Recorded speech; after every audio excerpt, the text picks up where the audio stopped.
বলা হচ্ছে নতুন জালেম নাকি তৈরি হয়েছে। অবশ্যই আমরা দেখছি নতুন জালেম তৈরি হচ্ছে। একটি দল ভুলে গিয়েছে তারা আজকে কোন প্রক্রিয়ায় নির্বাচনে অংশগ্রহণ করছে। তাদের রক্তের উপর দিয়ে তারা নির্বাচনে অংশগ্রহণ করছে এবং ভোট যাচ্ছে। ইনকিলাব ইনকিলাব, ক্ষমতা না জনতা, ইয়া প্রশ্ন সংগ্রাম। 5ই আগস্টে জুলাই গণ অভ্যুত্থানের মধ্য দিয়ে আমরা আজকের এই বাংলাদেশে উপস্থিত হয়েছি।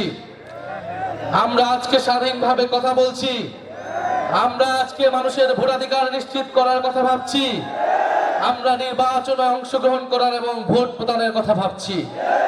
কিন্তু একটি দল ভুলে গিয়েছে তারা আজকে কোন প্রক্রিয়ায় নির্বাচনে অংশগ্রহণ করছে। তাদের রক্তের উপর দিয়ে তারা নির্বাচনে অংশগ্রহণ করছে এবং ভোট যাচ্ছে। জুলাই বিপ্লবের ফলে এই নির্বাচন সম্ভব হয়েছে।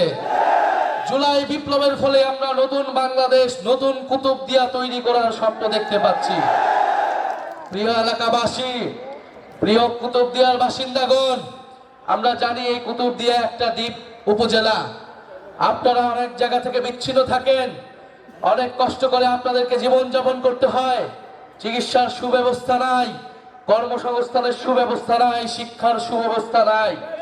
এবং গত 16 বছর ধরে তৈরি হয়েছিল লুটপাট, টাকা পাচার এবং মানুষের উপরে জুলুম। সেই সব কিছুকে মারিয়ে আপনারা রাজপথে এসে জীবন দিয়ে আপনারা কিন্তু নতুন বাংলাদেশ তৈরি করেছেন এই কুতুবদিয়া, কক্সবাজার, মহেশখালীর জনগণ। বলা হচ্ছে নতুন জালেম নাকি তৈরি হয়েছে। অবশ্যই আমরা দেখছি নতুন জালেম তৈরি হচ্ছে। তারাই নতুন জালেম যারা 5ই আগস্টের পরে নতুন করে চাঁদাবাজি শুরু করেছে। তারাই নতুন জালেম যারা 5ই আগস্টের পরে নতুন করে জমি দখল শুরু হয়েছে। যারা ফ্যাসিস্টদেরকে পুনর্বাসনের নীতি নিয়েছে, যারা কথিত বন্ধু রাষ্ট্রকে তোষণের নীতি নিয়েছে, তারাই বাংলাদেশের নতুন জালেম হিসেবে আবির্ভূত হয়েছে।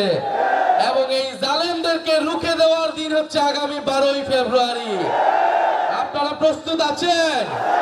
আপনারা সবাই আজাদ ভাইকে ভোট দিবেন, দাঁড়িপাল্লাকে জয়যুক্ত করবেন। আপনারা আজকে কথা দিন, 12ই ফেব্রুয়ারি যদি ভোট কেন্দ্র দখলের চেষ্টা হয়, নিজের জীবন দিয়ে আমরা ভোটাধিকার রক্ষা করব। হামিদুর রহমান আজাদ ভাইকে কক্সবাজার 2 আসন থেকে আমরা জয়ী করব।